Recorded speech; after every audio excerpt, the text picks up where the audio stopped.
Olá, tudo bem? Vamos estudar hoje o dia 23. Temos Efésios 4:15. Deus quer que cresçamos à semelhança de Cristo em tudo. Efésios 4:14. O propósito disposto para nós não é que continuemos como crianças. Como assim? Vai crescer, é natural, né? Nos tornar adultos? Não, ele quis dizer de crianças aqui em maturidade, né? Eu não sei se eu já falei aqui, mas na maturidade espiritual a gente fala muito sobre ser criança, adolescente, né, até maduro na fé. E a gente fala sobre o alimento espiritual, que o alimento espiritual a gente dá para a criança papinha, depois o alimento mais sólido, né, depois os pedaços maiores, para depois dar uma feijoada pro crente, né? É assim que a gente fala sobre a maturidade espiritual. Então, o propósito para nós não é que continuemos como criança, mas que a gente desenvolva uma maturidade espiritual com uma feijoada. Deus quer que você cresça. O objetivo do Pai é que você amadureça e desenvolva as características de Cristo. Isso é aqui. O crescimento espiritual não é automático. É necessário um compromisso intencional. Você deve querer crescer, decidir crescer, esforçar-se para crescer e persistir em crescer. O discipulado, que é o processo de se tornar semelhante a Cristo, começa sempre com uma decisão. Jesus nos chama e nós respondemos: venha, seja meu discípulo. Jesus lhe disse. Então Mateus levantou-se e o seguiu. Mateus 9:9. Quando a gente aceita Jesus, batiza, né, entra para a família de Cristo, a gente tem que ser discipulado. Os líderes nos discipulam e nós também nos discipulamos através da leitura bíblica, oração, relacionamento com pessoas, vai desenvolvendo caráter, né? Sendo intencional, querer desenvolver, né? Lembra da ação, né? A ação e a oração. E o discipulado é importante, que faz a gente crescer em Cristo. Crescer em Cristo é o quê? Ter maturidade espiritual. Com as pessoas mais velhas na fé, né? As pessoas já são adultas na fé. Quando os primeiros discípulos escolheram seguir Jesus, eles escolheram seguir, sem entender, sem ter noção do que ia acontecer e para onde iam. Eles não compreendiam as implicações dessa decisão, né? Eles simplesmente eram um convite como a gente se converte. Simplesmente a gente aceita o convite, né? Então, você aceitando o convite, você decide tornar discípulo, né? Tornar discípulo de Jesus. Nada influencia mais sua vida que o compromisso que você escolhe assumir. Eles podem fazê-lo crescer ou destruí-lo, mas sempre serão determinados por você. Então, nós temos o livre-arbítrio de escolha, né? Deus nos deu o livre-arbítrio para a gente usar para fazer as escolhas na nossa vida. É no estágio de comprometimento que a maioria das pessoas perde o propósito de Deus. As pessoas não querem se comprometer, né? E aí perde o propósito, que Deus quer o nosso compromisso.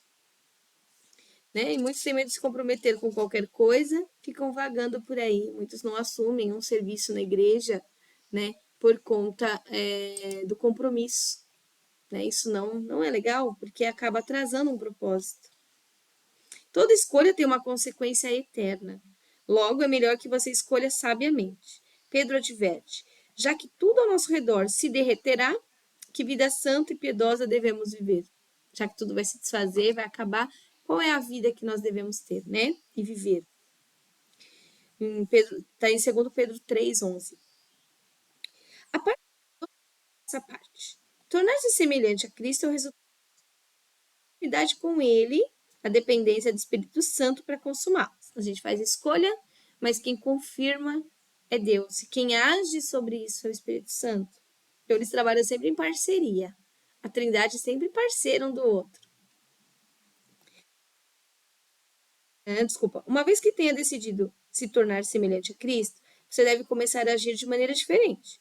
Precisa se livrar de alguns procedimentos antigos, desenvolver novos hábitos e intencionalmente mudar o modo de pensar.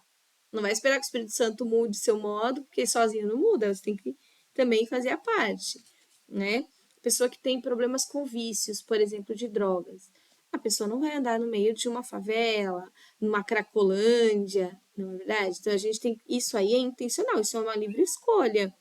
Então, a pessoa tem que ter intenção de mudar, então, ela tem que ter intenção de sair de velhos caminhos, né? Então, aqui não, porque eu sei para onde vai dar, né? Onde vai dar esse caminho, eu sei onde vai dar. Então, eu vou para o outro. E é assim que a gente faz a mudança de pensar, de agir. Esteja certo que o Espírito Santo o ajudará nas mudanças, mas tem que partir de nós, né? Esse versículo de Filipenses 2,12, ele mostra duas partes de um crescimento espiritual, olha só. Na Bíblia diz, ponham em ação a salvação de vocês com temor e tremor, pois é Deus quem efetua em vocês tanto o querer quanto o realizar de acordo com a boa vontade dele. A gente tem o desejo do coração, mas quem dá a cartada final é Deus. Se tiver alinhado com a vontade dele, vai dar certo. Se não tiver, já não dá. Então, mostra esses dois crescimentos espirituais. Pôr em ação e efetuar. Né? A primeira é a nossa responsabilidade, pôr em ação. E a segunda é com Deus. Então, a gente põe em ação algo, a gente começa a fazer algo e Deus vai alinhando. O crescimento espiritual é um esforço de cooperação entre você e o Espírito Santo. O Espírito de Deus trabalha conosco e não apenas em nós. Ele trabalha junto, né? Ele não trabalha só em nós, sem a nossa vontade, sem o nosso querer. Aqui está falando desse versículo, na verdade, fala sobre o crescimento em fé, tá? Não fala de salvação. Ele não aconselha o empenho para termos a salvação, né? Porque a gente não pode acrescentar nada do que Deus já nos deu. A gente aqui está dizendo para pôr em ação o corpo, que exercita para desenvolver, né, o crescimento, e não para conseguir um corpo, que o corpo já foi dado. Quando a mente é posta em ação para resolver um quebra-cabeça, né, você já tem as peças estão ali. A gente só vai ter que colocar em ação como fazer para organizar aquilo. Né? A nossa tarefa é só juntar as pecinhas, as peças já estão ali. Fazendeiros agem sobre a terra não para obter terra, mas para desenvolver o que já possuem. Deus deu a você uma nova vida e agora é responsabilidade sua desenvolvê-la com temor e tremor. Quer dizer, né, levar a um crescimento espiritual sério. Quando a gente é negligente com o crescimento espiritual, mostra que a gente não entendeu ainda, né? Reprogramando o piloto automático. Para mudar a vida, você deve mudar o modo de pensar, porque a gente começa a pensar de uma maneira e agir, e aí entra nesse piloto automático, a gente faz automaticamente isso. Então, a gente tem que mudar, né, a maneira de pensar. Por trás de tudo que a gente faz tem um pensamento. Todo comportamento tem uma crença. A gente acredita em algo e a gente coloca em prática, né? Toda ação é induzida por uma atitude. Deus revelou isso milhares de anos antes que os psicólogos chegassem a essa conclusão. Em Provérbios 4:23 diz: tenha cuidado com o que você pensa, pois a sua vida é dirigida pelos seus pensamentos. Lá em Provérbios já falou isso, e os psicólogos depois foram criando estratégias, foram criando estudos sobre isso. Imagine-se viajando de lancha num barco com um piloto automático ajustado para o leste. Se você decidir dar a volta e rumar para o oeste, tem duas formas de mudar a direção do barco. A primeira é agarrar a roda do leme e forçá-la manualmente a virar para o lado oposto, né? Que está programado. E com total autocontrole, você domina o piloto automático. Mas sentiria constante resistência, porque ia ser bem difícil fazer. Ia estar duro ali, nossa, uma força descomunal. Os seus braços acabariam se cansando do esforço e aí acabaria soltarando o leme e a lancha voltaria a arrumar para o leste, né? Conforme foi programado no piloto automático. É isso que acontece quando a gente tenta mudar a vida no autocontrole. A gente está seguindo um rumo e vamos virar bruscamente, né? Não é assim, porque a gente vai perder a força e ele vai voltar para o caminho. É a mesma coisa quando a gente vai converter uma pessoa na insistência, bruscamente. A pessoa se converte, mas na primeira oportunidade ela volta para o rumo que ela já estava. Então, tudo é um processo, né?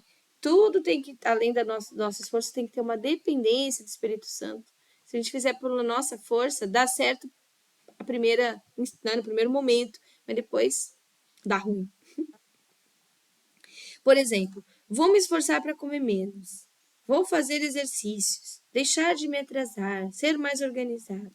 Isso é um autocontrole que muda a curto prazo. Tem pessoas que fazem regime, mas estão a vida inteira fazendo regime. Porque faz o regime, para. Faz o regime, para. Não é? Porque é por força própria. Então a gente tem que tratar a raiz do problema. Por que a pessoa está comendo muito? Não adianta ficar parar de comer. Isso aí é momentâneo. Daqui a pouco volta a comer tudo de novo. E aí engorda mais. Então por quê? A gente não tratou a raiz. A raiz do problema é o quê? Eu tenho ansiedade.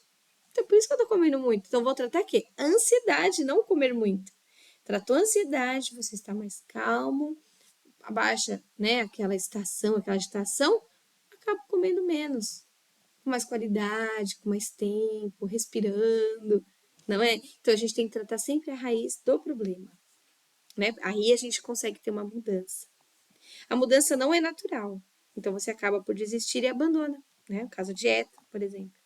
A segunda maneira é mais rápida e fácil, alterar o ajuste do piloto automático, né? Forma de pensar. Na Bíblia fala em Romanos 12, permita que Deus o transforme em nova pessoa, mudando a maneira de pensar, sua maneira de pensar. O primeiro passo em direção ao crescimento é mudar o modo de pensar.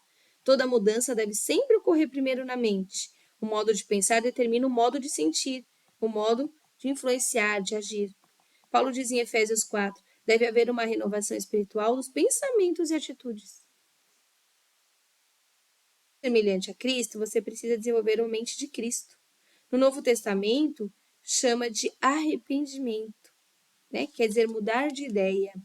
Você se arrepende sempre que muda a maneira de pensar. Recebemos a seguinte ordem: pensem da mesma maneira que Cristo pensa, em Filipenses 2.